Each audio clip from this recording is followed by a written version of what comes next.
అన్న నమస్తే, ఏం చేస్తుంటారు? నేను వ్యవసాయమేనమ్మా. వ్యవసాయం.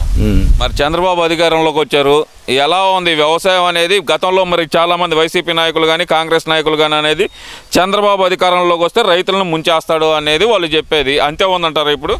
రైతులు చంద్రబాబు వచ్చిన తర్వాత రైతులకు వర్షాలు ఉండవు, ఏముండవు, పంటలు పండవు అది అన్నారు కదా. చంద్రబాబు వచ్చిన తర్వాతనే వర్షాలు కానీ పంటలు కానీ బాగుండేవి. జనగడ ఉన్నప్పుడు ఇదేమో లేదు పెద్ద రేట్లు అనుకున్నారు, కానీ వాడు దోసుకోవడం తినుకోవడం సరిపోయింది. కానీ చంద్రబాబు ప్రభుత్వాన్ని వంకబెట్టే సీన్ లేదు. ఏంది ఆ రోడ్లు ఉన్నాయి, ఆ రోడ్లు గుంటలు పడిపోయి జనాలు నానా ఇబ్బంది పడిపోయి అసలుకి నానా గందరగోళం చేసి వాడు కనుక ఇంకోసారి కనుక వచ్చినట్టు రాష్ట్రానికి అది దేశాన్ని కూడా తాకట్టు పెట్టేవాడు అనమాట. తాకట్టు పెట్టేవాడు. అంత అంత అంత అంత దరిద్రంగా ఉందన్నమాట వాడి ప్రభుత్వం.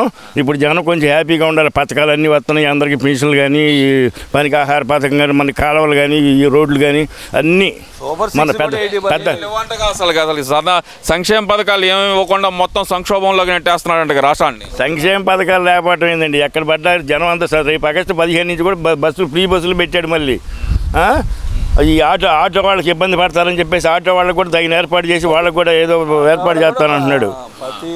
జనం అందరూ ఉత్సాహంగా ఉండాలి, ఏ ఇబ్బంది లేదు. ఎన్టీ రామారావు గారు ఆ రోజుల్లో పార్టీ పెట్టినప్పుడు ఎన్టీ రామారావు గారు ఏ ముహూర్తాన్ని పార్టీ పెట్టాడో కానీ ఆ పార్టీ పెట్టినప్పుడు జనానికి అందరూ సంతోషంగా ఉంది. బడుగు బలహీన వర్గాలు కానీ, తినడానికి కానీ, లేబర్కి కానీ, రైతుకి కానీ, ఉద్యోగస్తులు కానీ, వ్యాపారస్తులు కానీ అందరికీ ప్రభుత్వం బాగానే ఉంది. ఈ దుర్మార్గుడు వచ్చాడు, రాష్ట్రాన్ని నాశనం చేశాడు. అంత మాట అన్నారు, అసలు బాగు చేసిందే నేనంటే ఆయన. వాడు బాగు చేసినాడు, వాడు దోసుకుంది. ఇప్పుడు వాటి మీద ఎన్ని కేసులు ఉన్నాయి, రేపు రోజా మీద ఎన్ని కేసులు ఉన్నాయి. వీళ్ళందరూ రానయ్యాలి ఒకటి తర్వాత ఒకటి. అందరూ కూడా ఇప్పుడు కొడాలి నానిగాడు కానీ, వల్లభనేని వంశీ కానీ ఈ పరిస్థితి నా కొడుకు బెకార్ అయిపోయినట్టు అయిపోయాడు. ఇప్పుడు వాడి కర్మవాడు అనిపిస్తాడా, లేకపోతే పురందేశం ఆ తిట్లు తిడతామైంది. అసలు వాడు శాసనసభలో తిట్టొచ్చా, మడిసిపోవడం పుట్టినాడు, పైపేసి మాల వేసుకున్నాడు. అయ్యప్ప మాల వేసుకుని ఆ తిట్లు తిట్టాడంటే వాడు కర్మవాడు అనిపిస్తున్నాడు. ఇవాళ అన్యాయంగా కేసు పెట్టారంట అందగాడని. అందగాడు జగన్మోహన్ రెడ్డి అన్నమాట, నేను అన్నది కాదు.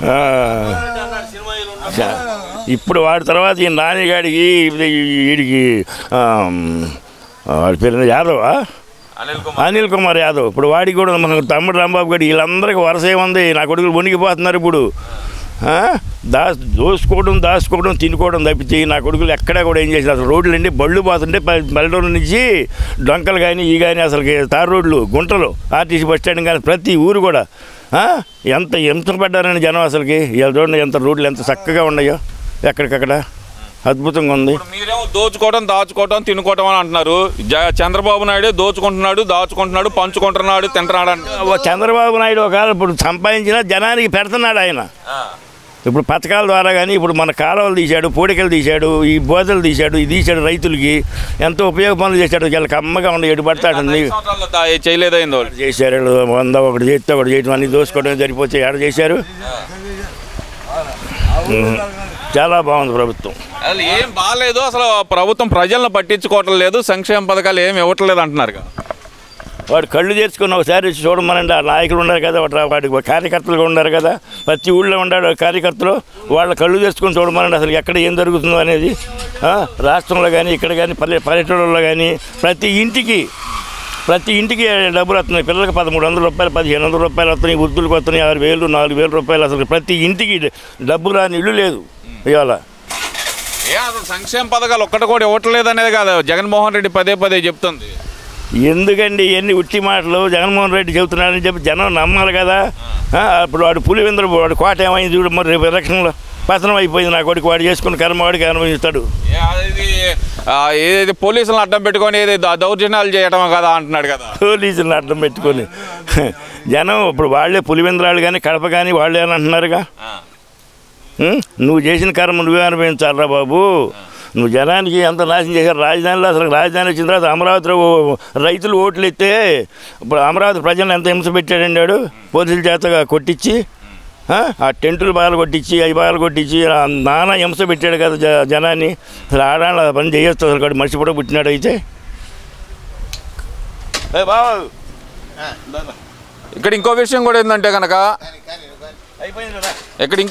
ఏంటంటే కనుక జగన్మోహన్ రెడ్డి మళ్ళీ పాదయాత్ర చేస్తాను, నేను ప్రజల్లోకి వస్తాను అంటున్నాడు కదా. ఈసారి పట్టలు కట్టి మన పోయినసారి పట్టలు కట్టి రోడ్లు అమ్మటి గడ్డలు వేస్తారు రాళ్ళు వేస్తారని చెప్పి పట్టలు కట్టుకొని పోయాడు చూడండి. ఆ చెట్లన్నీ కొట్టించి ఈసారి కనుక వాడు వస్తే వాడు ముఖం మీద ఉమ్ము వస్తారనమాట జగన్మోహన్ రెడ్డికి. ఉమ్ము వీటిని కాదు, చెప్పులు తీసుకొని కొడతారనమాట. అంత నాశనం చేశాడండి వాడు.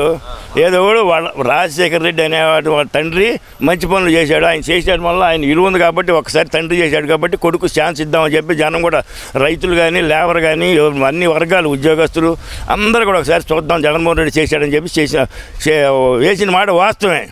కానీ వాడు నాన్న చేసిన దానికి అంత దుర్మార్గంగా చేశాడనమాట. 3 సంవత్సరాలు ఒక్కసారి కళ్ళు మూసుకోండి, 3 సంవత్సరాలు అయిపోతాయి, మళ్ళీ నేనే అధికారంలోకి వస్తాను, జగన్మోహన్ రెడ్డి 2.0 ఏదో చూపిస్తాను. గ్యారెంటీగా వస్తాడు. ఎక్కడికి వచ్చి నుంచి వస్తాడు, జైల్లో నుంచి బయటకు కూడా వస్తాడో రాడో నమ్మకం లేదు. జైల్లో వేయటం బట్టి గ్యారెంటీ వాడిని. ఇక జైల్లో నుంచి బయటకు వస్తాడో రాడో కూడా తెలియదు. ఇంకా ఎలక్షన్కి మొడమోపి ఇంకా ఎలక్షన్ పెట్టి వాడు ఓట్లు వేసి వాడు జనానికి గెలిచా అమ్మ అవన్నీ ఉంటారా? అసలు గెలవడం కానీ జైల్లో నుంచి బయటికి రాడు, గెలవడం అసలు అక్రమ కేసులు అన్యాయంగా పెడుతున్నారు, మమ్మల్ని నోరు తెరవనీయట్లేదు అంటున్నాడుగా. అసలుకి కళ్ళు మూసినా కళ్ళు తెరిచినా ప్రతి వాడి కార్యకర్తలు ఉన్నటువంటి ఓళ్ళల్లోనే, రెడ్లు ఉన్నటువంటి ఓళ్ళలోనే, కొంచెం లేబర్ అనుకున్నటువంటి క్రిస్టియన్స్ కానీ కొంచెం అనుకున్నటువంటి ఓళ్ళల్లోనే వాడి మీదనే వ్యతిరేకం వచ్చింది. వాళ్ళకి అట్లాంటి పనులు చేశాడు, దుర్మార్గ పనులు. అభివృద్ధి లేదు. రాష్ట్రాన్ని ఈడు కనుకుంటే ఇప్పుడు ఏమన్నా 5 సంవత్సరాలు చేశాడు కదా, వాడు కనీసం పోలవరం పట్టించుకున్నాడా, ఆగిపోయిన బ్రిడ్జీలు పట్టించుకున్నాడా, రోడ్లు పట్టించుకున్నాడా, ఏమన్నా చేశాడు ఎక్కడన్నా? 3 రాజధానులు అన్నాడు, 3 ముక్కలు చేశాడా? రాష్ట్రాన్ని కూడా 3 ముక్కలు చేసి నా కొడుకు నాశనం చేసేవాడు. ఈసారి కనుక వచ్చినట్టు 3 ముక్కలు చేసేవాడు. ఈ మొక్క నువ్వు పంచుకోరా, ఈ మొక్క నువ్వు పంచుకో, ఈ మొక్క నేను పంచుకుంటాను అనేవాడు. దెంగేవాడు, లాణాలు దెంగేవాడు. ఇక ఈసారి ఇక్కడ ఇంకో విషయం, ఇందాక మీరు కొడాలి నాని గురించి మాట్లాడుతుంటే మరి పేరు నాని చెబుతున్నాడు కదా, 3 నెలల్లో సింహం దిగుతుండి దమ్ముంటే ఆపుకోండి అంటున్నాడు కదా. 3 నెలల్లో ఒకసారి బయటకు వచ్చాడు కదండి. 3 నెలల్లో 3 మాసాలు అనుకుంటున్నాడు ఈసారి. 3 నెలల్లో 3 మాసాలు ఒకటి పల్లెలో ఒకటి తినొచ్చి ఇక్కడ 3 పోయి నాన్నకు పోయినట్టుకుందనమాట వాడిది. అసలు ఏంటండి నానా దరిద్రంగా వాడికి వేసినటువంటి జనం కూడా, వాళ్ళ అభిమానులు కార్యకర్తలు కూడాను నా కొడుకు మోసపోయాము, వాటిని చూసి నాశనం అయిపోయాం, మా జీవితాలు కూడా నాశనం అయిపోయింది, కొంతమంది అల్లాడిపోతున్నారండి.